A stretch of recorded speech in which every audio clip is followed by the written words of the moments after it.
Saya turunkan karena sewaktu saya tanya sama dia, ketika Muhammad memerintahkan umat kiri atau A atau B atau C, umat wajib patuh taat nggak? Silakan ngomong dulu, saya nggak potong, saya nggak potong. Silakan. Ya, jawab, wajib nggak umat muslim patuh taat? Tidak semua apa yang Rasulullah saya perintahkan, kami orang Islam harus mengikuti apa yang Rasulullah katakan. Baik. Nah, udah gantian. Lanjut, kamu udah silakan, lanjut. Dulu ngomong. Oke. Lanjut. Apa yang Rasulullah saya perintahkan sebagai seorang Rasul adalah perintah daripada Allah Subhanahu Wa Taala, itu yang kami ikutin. Tapi keumpamanya ketika dikatakan yang seperti sunnah-sunnah, memanjangkan jenggot, ketika nggak punya jenggot, apakah berdosa? Tidak. Ketika Rasulullah mensunahkan kami minum sambil duduk, kami minum sambil berlari, sambil jalan, apakah kami berdosa? Itu tidak. Itu namanya sunnah. Jadi kalau katakan bahwa kami semua mengatakan Rasulullah katakan masuk WC harus kaki kiri, kau bilang kata itu adalah sunnah. Ketika saya masuk kaki kanan pun saya tidak berdosa. Jadi bedakan antara perintah Rasulullah, bukan perintah ya, perintah Allah ya, Pak. Perintah Allah yang disampaikan kepada Rasulullah itu memang harus saya ikutin. Tapi ketika umpamanya yang lain-lainnya, kami boleh tidak mengikuti apa yang dikatakan Rasulullah. Silakan. Baik, ada Al-Quran di situ? Silakan. Oke, coba buka Quran surat An-Nur ayat 51.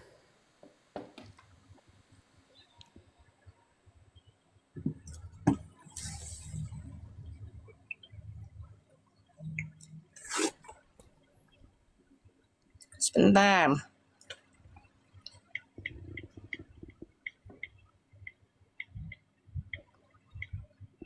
Dor.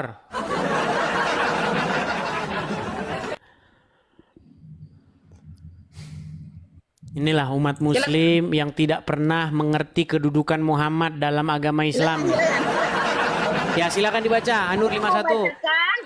Saya mau bacakan atau kamu yang itu silakan, dulu? Anda yang membacakan. Bu Yuni, silakan.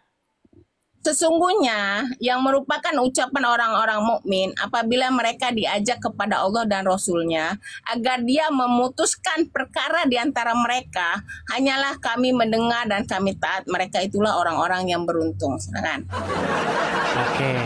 Jadi menurut ayat ini, apa jawaban orang-orang mukmin apabila mereka dipanggil kepada Allah dan Rasul-Nya? Lanjut, kamu ngomong dulu, nanti saya bantah, silakan. Ini kenapa kok jadi ngomongnya kok harus berhenti? Langsung dijawab saja. Kamu ngomong, saya nggak potong. Kalau saya ngomong jangan kamu potong. Ya, ini itu namanya sesungguhnya jawaban orang-orang mukmin bila mereka dipanggil kepada Allah dan Rasul-Nya, apa jawabannya? Oke, sudah. Saya jelaskan Al-Quran saya. Oke. Sesungguhnya yang merupakan ucapan orang-orang mukmin apabila mereka diajak kepada Allah dan Rasul-Nya. Ngerti nggak kok? Sesungguhnya ya, nih ucapan orang mukmin seperti saya. Apa jawabannya apa? Nanti dulu. Apa jawabannya? Apa? Kesempatan orang bicara atau enggak? Inilah orang-orang yang durhaka kepada Muhammad. Tidak tahu bahwa Muhammad setara dengan Allah. Kalau udah keok nangis, diam dulu. Iya, sudah jawab. Dulu. Apa jawabannya? Makanya saya berani mengatakan bahwa Oten itu memang otak seperempat. Baca bahasa Indonesia yang baik dan benar pun nggak ngerti. Apa jawaban terhadap orang-orang yang ketika mereka dipanggil oleh Allah dan Rasul-Nya?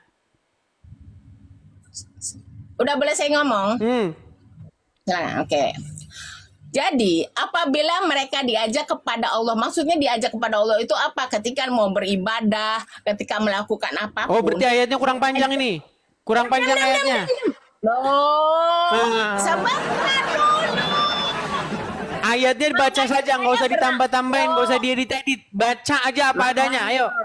Baca apa adanya.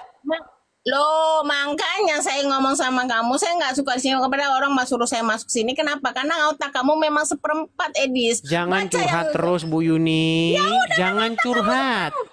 Tidak boleh mewek, tidak boleh curhat. Jawab saja. Saya nggak curhat, saya cuma mengatakan otak kamu memang seperempat. Ya sudah, Yang dikatakan silakan. kamu dijadikan Lanjut, Tuhan, jawabannya apa? Dijadikan Tuhan sama oten-oten yang bego-bego. Ya itu. Lanjutannya apa ini?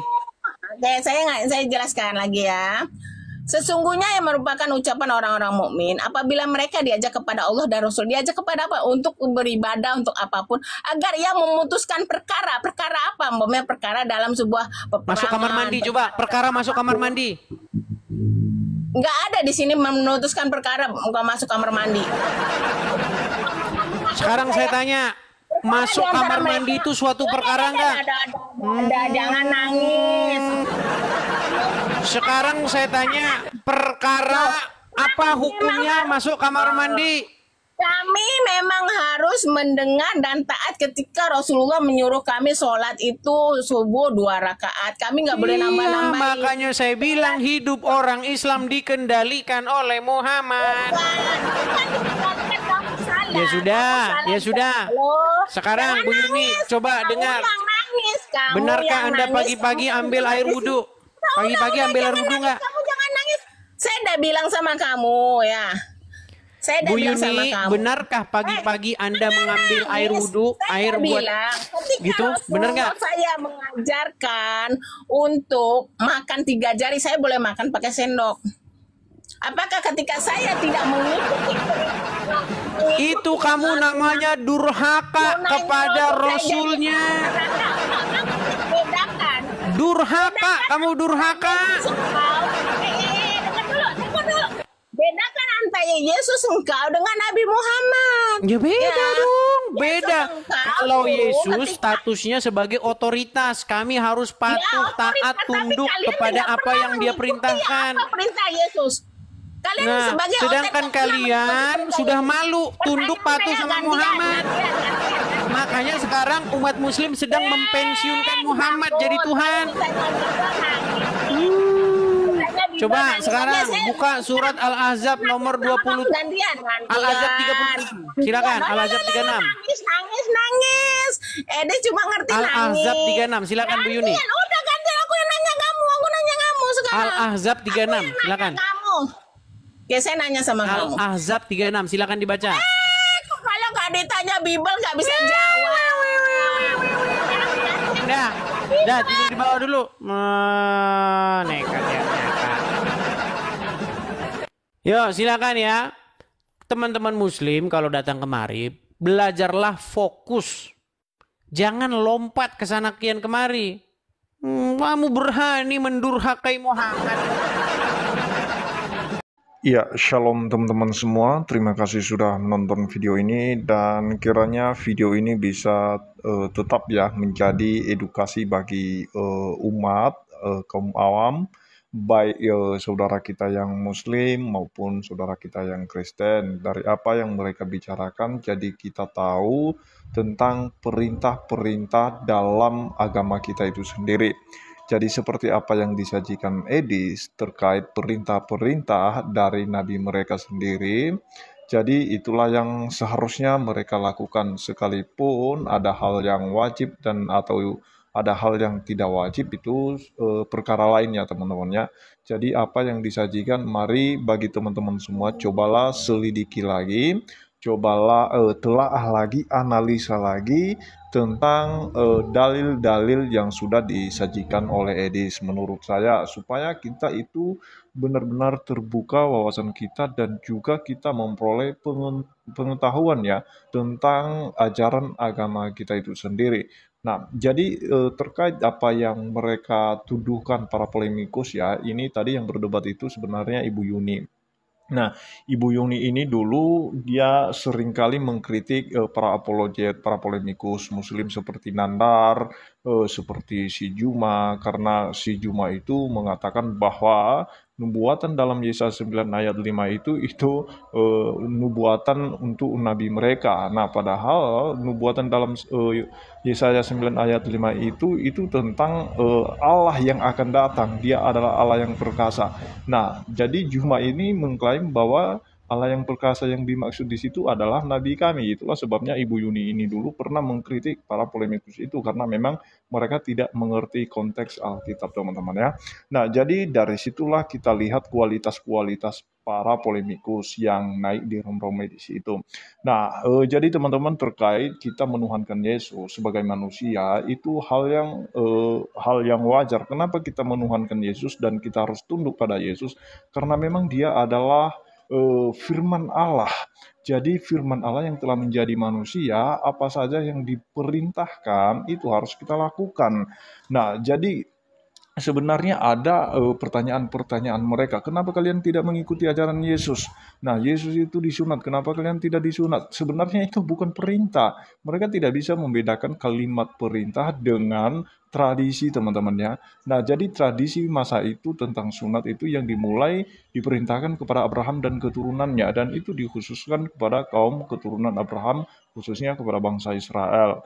Nah, jadi Yesus itu tidak pernah melakukan atau memberikan perintah. Satu ayat pun tidak ada perintah untuk melakukan sunat yang lahiriah. Justru sunat yang dilakukan orang Kristen itu adalah harus sunat yang rohania, yang dimana yang dihitan itu hati kita, yang dimana segala kotoran ini kan menggambarkan organ tubuh. Nah, jadi segala kotoran dalam hati kita, kebencian, fitnah, dan segala macam kejahatan dalam hati itu harus dikeluarkan, harus dibuang. Nah, itu artinya sunat hati, supaya benar-benar hati kita bersih, dan biarlah hati kita itu benar-benar untuk Kristus. Nah, itu saja yang perlu saya sampaikan kepada kita semua, teman-teman. Kiranya Tuhan Yesus memberkati kita semua. Shalom.